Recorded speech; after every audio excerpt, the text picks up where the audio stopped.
Què tal, amics? Quin camp de colza que veieu. Això és a Salt, aquí al Sitjar, un lloc conegudíssim de Salt, que venen plantes, i aquí un altre centre verd. Bé, camp de colza que ens serveix per felicitar la Pasqua. Aquest cap de setmana celebrem la Pasqua, aquest dissabte de Pasqua.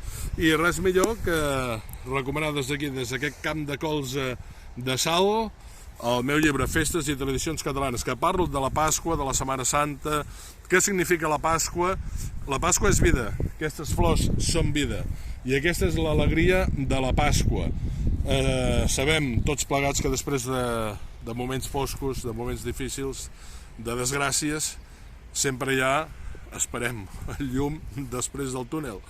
La Pasqua és això, ens costa a vegades creure, estem encara en el túnel, no veiem la llum, però bé, cristianament, fixeu-vos, Jesús va morir i després va ressuscitar.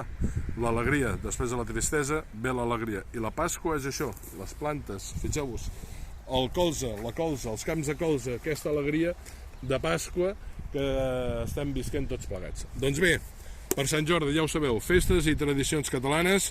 Bona Pasqua a tothom, que vagi molt bé.